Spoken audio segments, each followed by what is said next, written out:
He said he was visiting his sick mother again. That was the third weekend in a row. Poor thing, I said softly, setting down his travel mug as he adjusted his tie. You should bring her some of that soup she likes. He smiled, that easy, careful smile he always used when he was lying. I will. You're sweet for reminding me. Then he kissed my forehead and walked out the door. His name was Evan Rowe, and for 5 years I believed he was the kind of man who simply worked too hard and loved too quietly. I used to admire his discipline, the way he could switch from tenderness to focus in a heartbeat. But lately, something about that switch had begun to feel mechanical, practiced. It started with small things, the way he avoided eye contact when I asked about his day, the way his phone never left his pocket anymore, the faint, metallic scent of someone else's perfume on his coat. Not strong, subtle, like a secret trying not to be found. Still, I told myself stories to keep my heart steady. He's just tired, work is stressful. I became my own gaslighter, convincing myself that mistrust was worse than betrayal. But that Saturday morning, something inside me shifted. He left his phone charging on the kitchen counter. That never happened. I shouldn't have looked. I told myself that even as my fingers hovered above the screen. But my pulse wouldn't stop pounding, that ancient instinct warning that truth was already in the room. The screen lit up. A notification. Can't wait to see you tonight. The contact name was M. I opened it. The messages were soft and familiar. Did you pick up the cake for Lily's recital? Don't forget her costumes at the cleaners. Lily, a name I'd never heard before. I felt my breath catch. The messages scrolled back weeks. Photos of a little girl with Evan's eyes. Photos of him holding her hand. Him cooking in a kitchen that wasn't ours. The caption under one picture read, "My favorite Sunday with my favorite people." Favorite people, plural. When I heard his car pull away, I felt my chest hollow out.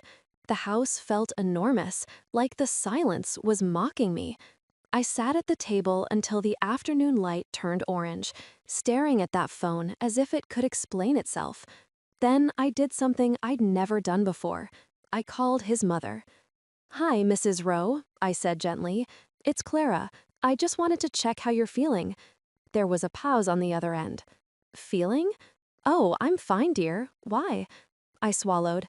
"Evan said you'd been sick lately." "Sick?" she repeated, puzzled. "No, I haven't seen him in months. Is everything okay?" Months. Something sharp and cold cut through me. "Oh," I said, my voice steadying like glass.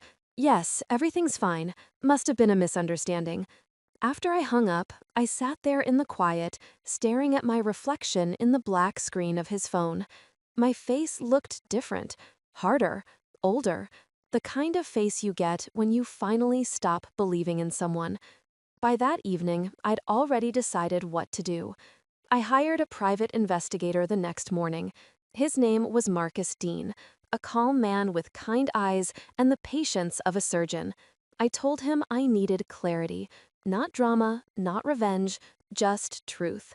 He didn't ask questions. He simply nodded and said, "You'll have it in a week." Those 7 days stretched like an ocean. I went to work, smiled at colleagues, laughed at small talk, and went home to an empty bed that smelled like lies. Every night, I woke up at 3 a.m., my body tricked by memory, expecting his warmth beside me. Instead, I found only the indentation of where he used to be. When Marcus finally called, I drove to his office in silence. He slid a folder across the table. It was heavy, full of photographs, receipts, timelines. "You should sit before you look," he said softly. I did. The first picture was of Evan in a grocery store, his hand resting on a woman's back. A woman about my age, brown-haired, smiling up at him like he was her whole world. The next photo, Evan and that same woman entering an apartment building. 2 hours later, leaving with a little girl holding his hand, the girl from the texts. Her name was Lily Barrett, and the woman was Monica Barrett. The address was across town, apartment 3B. The timestamp said Saturday, the same Saturday he was visiting his sick mother. My stomach turned. I flipped through the rest of the photos. Birthdays, dinners, park trips, a double life unfolding in daylight. Marcus's voice was calm. He's been maintaining 2 households for over a year, financially, emotionally. The apartment's in her name, but his account covers the rent. I stared at the photos until the faces blurred. It wasn't just betrayal, it was architecture. Carefully built, room by room, lie by lie. I drove home that evening without crying. Grief hadn't arrived yet, only clarity. And with clarity came purpose. The next few days, I pretended nothing had changed. I cooked dinner, I asked about his day, I smiled at his stories. And every night, when he fell asleep, I gathered evidence. Bank statements, call logs, emails. I built my own archive, not for revenge, but for truth. But truth has a strange appetite. The more I collected, the more it wanted. Until one night, I found a photo I hadn't seen before, hidden in his email drafts. It was a family photo. Evan, Monica, and Lily. Behind them, a Christmas tree. In the corner, a tiny name tag on a wrapped gift, to Daddy. That was when I realized what I had to do. Not scream, not cry, reveal. Exposure isn't violence, it's revelation. I waited until the next weekend when he told me again, I'll be at Mom's. I smiled. Of course, love. Drive safe. As soon as he left, I made 2 phone calls, one to Monica, the second to his mother. Monica sounded warm, tired. When I told her who I was, there was silence, then a sound like air leaving her lungs. He said you were his ex-wife, she whispered, that you were unstable. My voice didn't shake. No, I'm his wife, legally and otherwise. She cried then, small, quiet sobs that somehow hurt worse than rage. When she could finally speak, she said, "He's with me every weekend, with our daughter." "I know," I said softly. "Would you like to meet?" She hesitated. Then, yes. I picked the place carefully, a neutral cafe, quiet but open, the kind of place where truth feels safe enough to breathe. When she arrived, I saw immediately why he'd chosen her.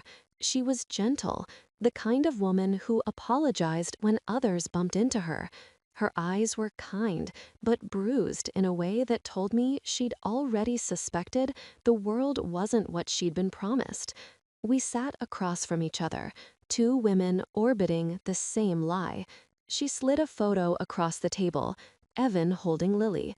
"She thinks he's perfect," she said. "He's not," I said, "but she doesn't need to know that yet." We talked for hours, not about him, about survival, about how you rebuild when someone has rewritten your reality. By the time the sun dipped below the cafe window, we had a plan. I rented a small conference room at a hotel downtown, neutral ground, discreet. I sent him a message that night. "I have a surprise for you. Meet me at the Leland Hotel, 7 p.m. tomorrow." He replied instantly, "Can't wait." I could almost hear his smile through the text. The next day felt endless. Every hour dragged like wet sand. My body was calm, but my heartbeat betrayed me. Steady, heavy, certain. At 6:50, I stood outside the room, breathing through the quiet. Monica was already inside, seated beside his mother. They didn't speak much, just shared a silence that understood everything. At exactly 7, the door handle turned. He walked in, smiling, jacket slung over his arm. "Hey, beautiful," he began, then froze. His eyes flicked from me to Monica to his mother. Color drained from his face. His hand trembled. For a moment, he looked human, not deceitful, not charming, just terrified. "Clara," he said finally, voice cracking, "what is this?" I stood. My voice was calm, almost gentle. Your two families meeting each other. He laughed, a hollow, panicked sound. You're misunderstanding. Monica's voice cut through the air. No, Evan, we're not. He turned toward her, desperate. Monica, please, you don't understand. I understand perfectly, she said. You've been lying to both of us. He looked back at me, eyes wide. Clara, I can explain. I know, I interrupted softly. You always can. Then I slid the folder across the table. Marcus's photos, bank statements, messages. Proof stacked higher than his excuses. He stared at it, but didn't reach for it. His breath came shallow. For the first time, he had nowhere to hide. Do you know what the hardest part was? I asked quietly. Not losing you, losing the version of myself that believed you were good. Silence, the kind that hums like static. His mother spoke next, her voice trembling. Evan, I didn't raise you to do this. He sank into the chair, head in his hands. I didn't mean for it to go this far. I almost laughed. That sentence, the anthem of cowards. Monica stood. I'm leaving, she said. Come near me or my daughter again, and I'll ruin you. She turned to me and nodded once. Thank you. After she left, his mother followed, silent tears streaking her face. Then it was just us. He looked up, eyes red. Clara, please. Don't, I said. Don't ask me for forgiveness you haven't earned.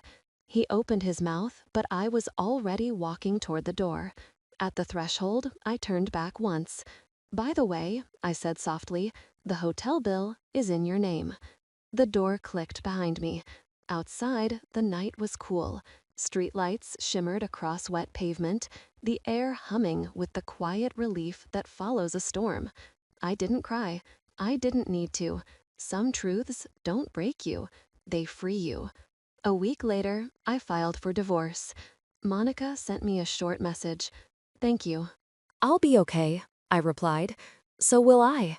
Sometimes, late at night, I think about Lily, the little girl who didn't ask to be part of a man's lies. I hope she remembers kindness, not chaos. I hope she never learns to mistake secrecy for love. Evan tried to call once, months later. I didn't answer.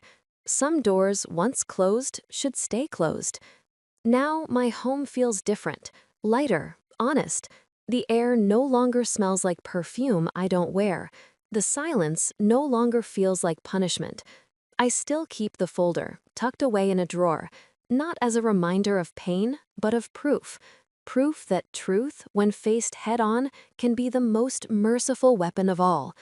He built a second life, thinking he could balance them both. But lies are never weightless. Eventually, they collapse under their own gravity. And when they did, I was there to watch him fall. You've just stepped into her revenge side, where every wound finds its justice, and every silence ends with truth. If her story struck a chord, make sure to like, share, and subscribe. Your support keeps these stories alive. Another secret waits in the next video. See how her revenge begins.